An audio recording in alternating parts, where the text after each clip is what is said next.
के सभी आयोजन समिति के सदस्यों का और सभागार में मौजूद आप सभी लोगों का अभिवादन। आज ऐसे वक्त में हम यहाँ इकट्ठे होकर हक अधिकार की बात कर रहे हैं, जिस वक्त देश में धर्म का काम करने वाले राजनीति कर रहे हैं और राजनीति का काम करने वाले धार्मिक काम में लगे हैं। ऐसे वक्त में 3 आइकॉन जो पूरे बहुजन आंदोलन की हैं, माता सावित्रीबाई फुले, फातिमा शेख और अवंतीबाई लोधी, उन्हें याद कर रहे हैं उस वक्त जिस वक्त इस देश में मणिपुर में महिलाओं को निवस्त्र करके घुमाया जा रहा हो और जिले इलाही खामोश हो, बिल्किस बानो की बलात्कारियों को रिहा कर दिया जा रहा हो, उन्हें फूल माला से स्वागत किया जा रहा हो और जब सुप्रीम कोर्ट इस पर लताड़ लगाए तो कहा जा रहा हो कि वो फरार है। ऐसे वक्त में हम उन आइकॉन को याद कर रहे हैं जिन्होंने आइडिया ऑफ इंडिया के जरिए ऐसा भारत बनाया जिसमें कम से कम ऐसे दृश्य नहीं होने चाहिए थे। मगर अफसोस कि हम सावित्रीबाई फुले के सपनों का भारत अभी नहीं बना पाए। अवंतीबाई लोधी वीरांगना है। फातिमा शेख और सावित्रीबाई को याद करना दिल्ली विश्वविद्यालय से निष्कासित ठेके पर प्रोफेसर के लिए कितना महत्वपूर्ण है, इसे जो मैं महसूस कर रहा हूं वो शायद मैं लफ्जों में बयान नहीं कर सकता। जब हमने इनकी बात की, उस कलम और किताब को बचाने के लिए अपनी कक्षाओं से बाहर निकलकर नागरिक होने की जिम्मेदारी निभाने की कोशिश की, सच को सच और गलत को गलत कहना जिस तालीम का मकसद होता है। शिक्षा का मतलब केवल डिग्रियों का कागज का पन्ना नहीं है, वो एक चेतना है, वो एक वैज्ञानिक चेतना, नागरिक बोध की चेतना। सावित्रीबाई फुले और फातिमा शेख डिग्रियों के देने के कारखाने नहीं खोल रहे थे, वो समाज को जागरूक करने के लिए शिक्षा की ज्योति जलाना चाहती थी। और आज जहां हम खड़े हैं, मेरे अपने दिल्ली विश्वविद्यालय में मेरे ही साथ की आंदोलनों के साथी, वैचारिक साथी डॉक्टर रितु, मुझे तो प्रक्रिया का पालन करके निकाल दिया ताकि बोलना न पड़े कि क्यों निकाला है। उन्हें तो साजिश करके निकाल दिया। जिन बच्चों से कंप्लेन कराई थी डॉक्टर रितु के खिलाफ, जांच में पता चला कि वो बच्चे तो दिल्ली विश्वविद्यालय के कॉलेज के विद्यार्थी नहीं है। नाम फर्जी, रोल नंबर फर्जी और जातिगत अपमान के साथ उन्हें निकाला। दिल्ली पुलिस चार्जशीट दाखिल हो गई है और जिस प्रिंसिपल को जेल में होना चाहिए वो दिल्ली विश्वविद्यालय एक कार्यक्रम आयोजित कर रहा है। अपने अपने राम उस कार्यक्रम में वाइस चांसलर के साथ बैठ करके राम राज्य का स्वागत कर रही है। और आज डॉक्टर रितु अपने न्याय के लिए सड़क पर संघर्ष कर रही है। यह है अमृतकाल के विश्वविद्यालयों का हाल। अमृतकाल के विश्वविद्यालय अब एक तरफ राम राज्य है ना, मेरी झोपड़ी के भाग आज खुल जाएंगे, राम आएंगे, गाने बज रहे हैं। और आज ही जिले इलाही का एक भाषण हुआ है। मैं जब जिले इलाही कह रहा हूं तो समझ तो रहे ना किसको कह रहा हूं, क्योंकि वैचारिक मंच पर नाम नहीं लिया जाता बहुत हल्के लोगों का।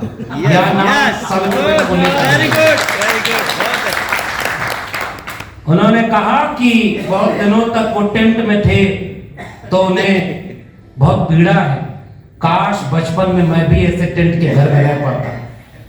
शायद उन्हें नहीं दिखता कि आज भी इस देश की बहुसंख्यक वंचित शोषित जमात के लोग टेंट जैसे झोपड़ी के घर में रह रहे हैं जिनमें अभी कोई उजाला नहीं पहुंचा है। और उनकी हकमारी इतनी ज्यादा हुई है कि वही जिले इलाही घोषणा करता है कि 5 किलो अनाज अगले 5 साल तक 80 करोड़ लोगों को मुफ्त में मिलता रहेगा।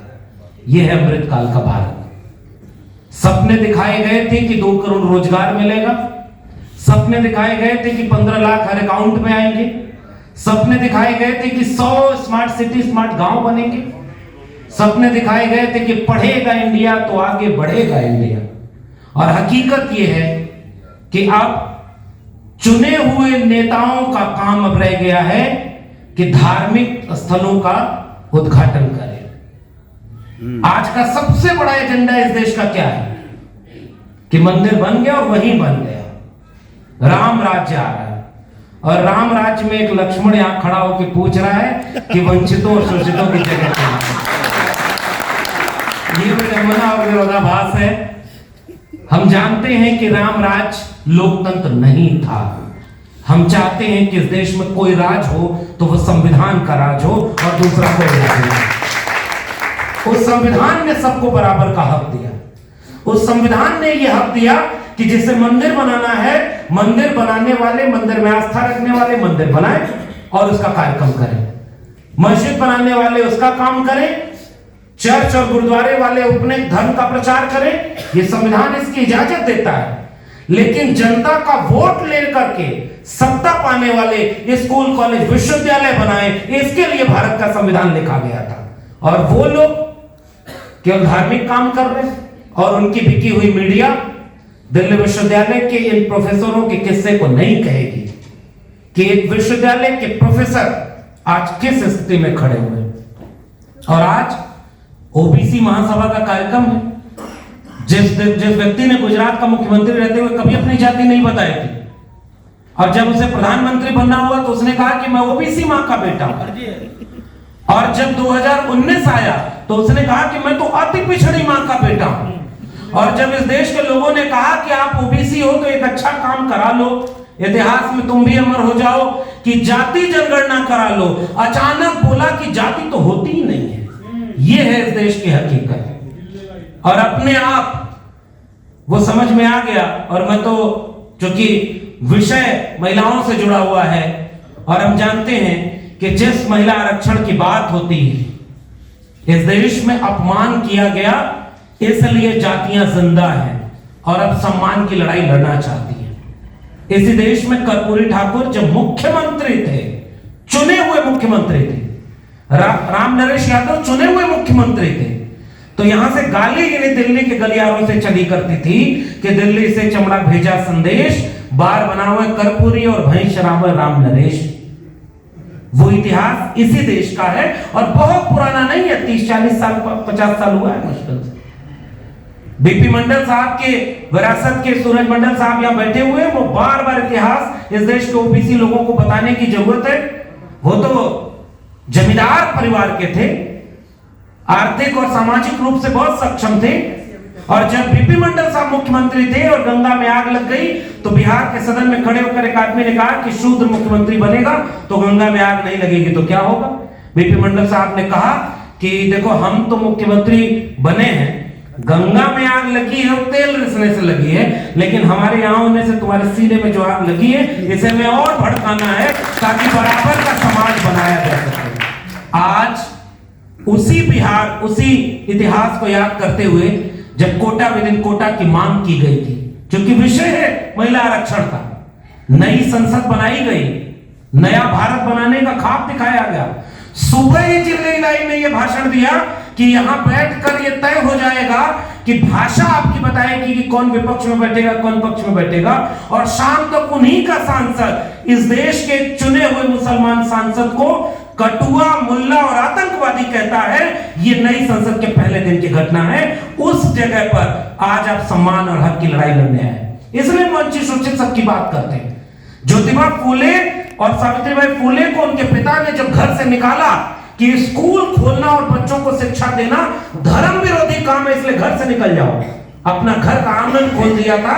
उसका नाम था उस्मान शेख और उनकी बहन थी फातिमा शेख। उन दोनों ने मिलकर के शिक्षा की ज्योति जलाई। ये है सोशल जस्टिस का आइडिया। सब मिलकर के वो कलम और किताब का भारत बनाना चाहते थे। उस नई संसद में खड़े होकर पहला कानून पेश किया, नारी शक्ति वंदन अधिनियम।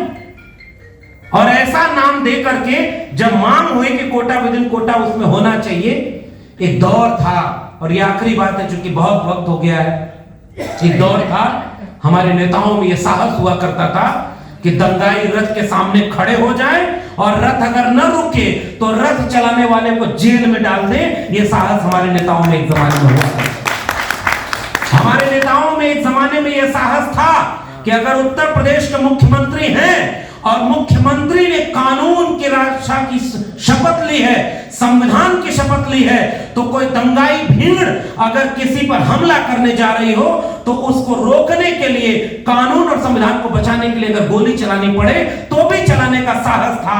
और इन रथ रोकने वाले और गोली चलाने वाले को कभी जेल नहीं हुई। और जो दूसरे मुख्यमंत्री बने वो ओबीसी समाज के थे और उन्होंने शपथ पत्र दिया था संसद में, सुप्रीम कोर्ट में, कि हम विवादित ढांचे पर कोई भी कुछ भी होने नहीं देंगे, और उनके रहते वो हुआ।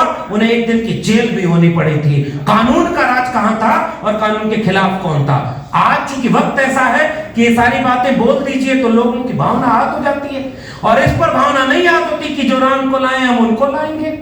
राम किसको लाए थे और कौन राम को ला रहा है? धर्म कहां खड़ा है? जिल्ले इलाही की 1000 फोटो लगी है और राम की 1 फोटो लगी हुई है। देखा आपने वो तस्वीर? ऐसे भावना आप नहीं होती। इसलिए आज वक्त ये है, 22 जनवरी को उनकी तरफ से ऐलान होगा कि आज से ये भारत अब राम राज्य में प्रवेश करेगा। 22 जनवरी के बाद इस देश के SC ST OBC का इम्तिहान होगा कि 22 जनवरी के बाद भारत का संविधान कितना बचेगा।